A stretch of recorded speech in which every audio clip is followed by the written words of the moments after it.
From the Mount Sinai Health System in New York City, this is Road to Resilience, a podcast about overcoming adversity. I'm John Earl. My guest today is Jordan Feingold. She's a positive psychology practitioner and a medical student at the Icahn School of Medicine here at Mount Sinai. Jordan is going to share 3 exercises that can help you see the bright side of life, even in dark times. They're evidence-based and closely tied to resilience factors we talk about a lot on the podcast, things like gratitude and playing to your strengths. Jordan has a master's in applied positive psychology, and she's been teaching these techniques for years. So I think you're really going to enjoy what you hear. So what is positive psychology for someone who might not be familiar with the term? It is a scientific discipline. It is, an empirical, observable science that is all about the positive side of the human experience. So we study things like optimism, future-mindedness, resilience. So not just, not suffering and getting rid of depression, but the state beyond that, which we define as well-being or human flourishing. So it's not just about moving someone from sick to well, it's about moving them from well to great, essentially. Exactly.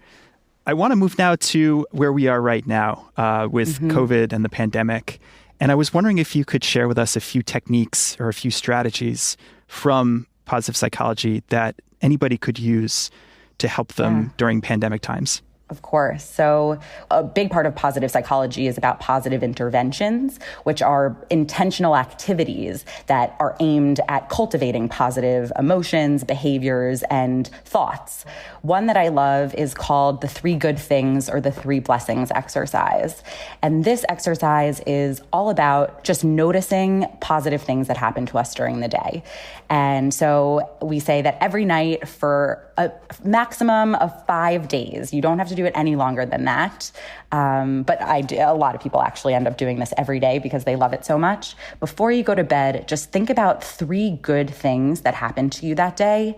And you don't stop there. You also think about, and you can write it down too, why those good things happened. And what starts to happen is that you realize that normally when good things happen to us during a day, we don't really think twice about it. We're wired with this negativity bias that is a remnant of our evolution that makes us overvalue the negative things that happen to us. So it takes a lot of mental effort for many of us to actually think about the positive and feel it as saliently as we feel the negative. So by doing this exercise, it really helps us notice how when we start to pay attention to the positive, we can really end up savoring those things and not letting them just pass us by during the day.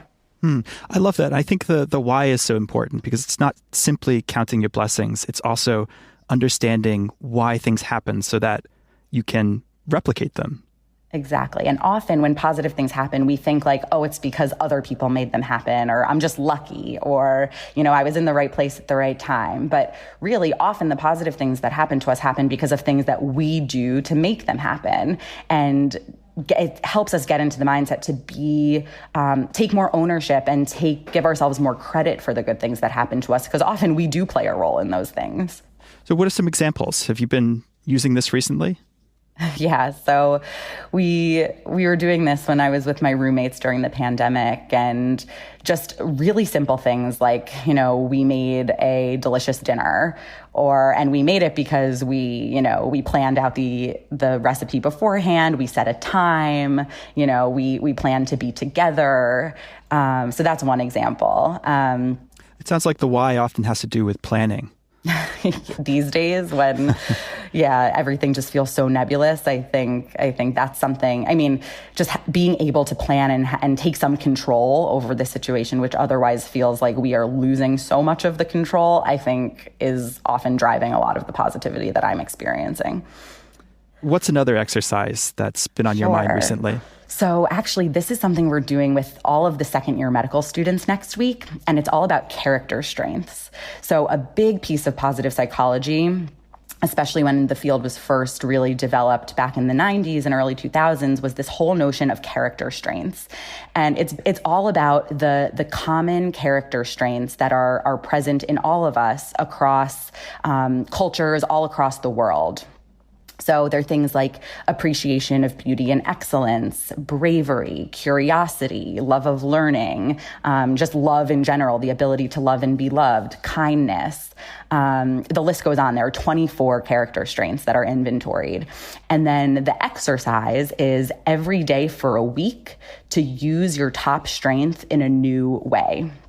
So, for example, if, my top strength is appreciation of beauty and excellence, the question is, how can I apply that strength in a way that I'm not currently applying it now? So maybe it's like, I'm going to take more nature walks or do more museum tours or watch a film and appraise it with a friend. And the idea is using our strengths rather than, focusing on our weaknesses, which is often our inclination to do as human beings, really helps us to feel a sense of ownership in our lives. It increases our well-being. And there are many research studies that have shown that people who have done this exercise using a new strength every day for 1 week had greater happiness and decreased levels of depression up to 6 months later.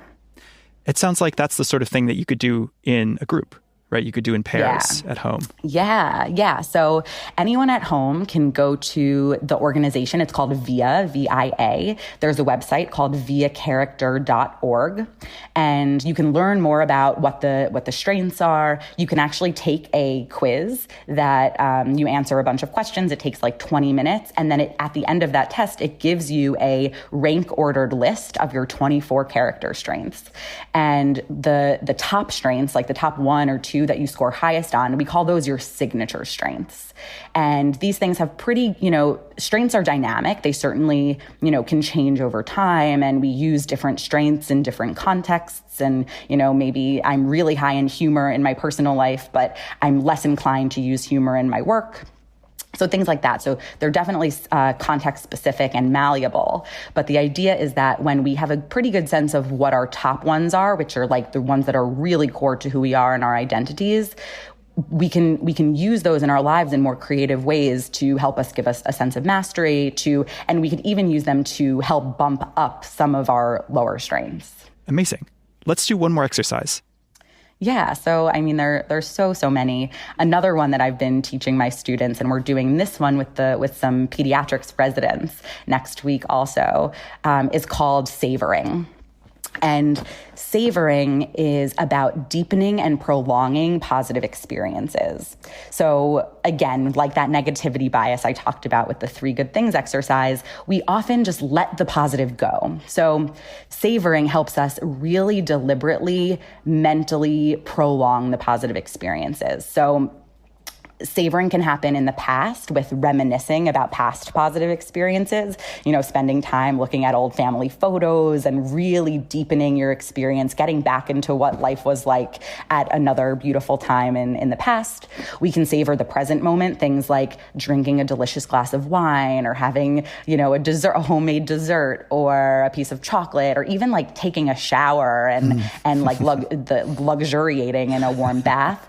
And we can savor in the future too, anticipating positive experiences that, I think that's really powerful right now. We may not know when they're going to happen in the future, but really anticipating a life after this pandemic where we can think in as many details as possible what we see ourselves doing in the future. And I love to savor. I think it really helps me be more present in the moment. And it's just really powerful and it's fun. It's a form of stopping to smell the flowers. Exactly. And it sounds like you could combine this with the 3 good things. Totally. Yeah. These things are really they don't fit so cleanly into just like one exercise. Like there's so many ways you can do it. And positive interventions are not necessarily one size fits all things. Some people may really love to savor in the moment, but it's just like the idea of sitting and writing down 3 good things that happened at the end of the day just like seems too burdensome. And that's totally okay. We can mold these to work with our values and what we are most interested in doing and what fits into our schedules and our routines. Great. Thank you so much for sharing those exercises. I know you've also been doing some other COVID-related work that has to do with creating resources and gathering uplifting stories from the Sinai community and beyond. Can you tell us a little bit about that? Sure. So when this pandemic started, I think in the very beginning, I was, in a little bit of denial and shock. I was like going through my stages of grief. And then within a couple of weeks of realizing like life was going to be this way for a while, I was really thinking, I know this obviously is such an unfortunate time and so many things are not as we would wish them to be. And this is also going to be a time where we see the best of human beings. And there's so much to celebrate during this time. So I, got together with a group of students and we thought about a campaign that we could put together, which we ended up naming #revamp_Cove2. So revamp stands for relationships, engagement, vitality, accomplishment, meaning, and positive emotions. And so revamp is basically what we know are the ingredients for the good life, for well-being, for human flourishing. So we put together a campaign to highlight these revamp elements, to share wonderfully positive stories that are happening all around us. Are there any amazing stories that are sticking with you right now that you'd want to share? Yeah, watching the students at Mount Sinai, the workforce that has come together. So obviously for students' own protection, many of the medical students were pulled from the wards in mid-March. So the third and fourth year students were pulled from the wards, and the way that the student body has mobilized to do tasks that are not necessarily directly patient facing, but are over the phone via telemedicine, students calling patients about test results, and explaining how they can, quarantine during this time and stay safe from their families, students stocking shelves in the hospital with supplies, working in the pharmacies. I've been constantly inspired by what is happening from the student-run side. And there's so much inspiration happening all over, and so much of it is just being student-initiated, which is totally incredible. So Jordan, what's coming up next for you in the coming months? Yeah, so a few things. Right now, I'm actually working on a research project with our Office of Wellbeing and Resilience.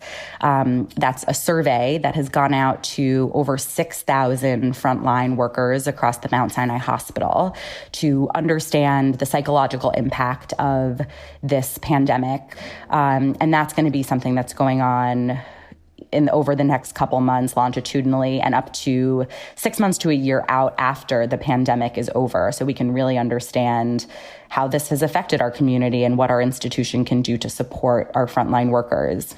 And I think that there's definitely going to be major opportunities to utilize positive psychology principles in the wake of this pandemic. Once things, as of course right now, and as things continue to calm down and we get a hold on the crisis, I think we're going to realize that this time actually was filled with a huge sense of meaning and duty for frontline workers, that people were less preoccupied and less burdened with paperwork and administrative burden, and were actually able to do a lot of the things that they came to this medical profession to do, to really prioritize taking care of patients. And what I'm really curious about doing is figuring out how we preserve that when life returns to normal, and how we can keep that deep level of engagement and meaning alive when people return to their usual duties,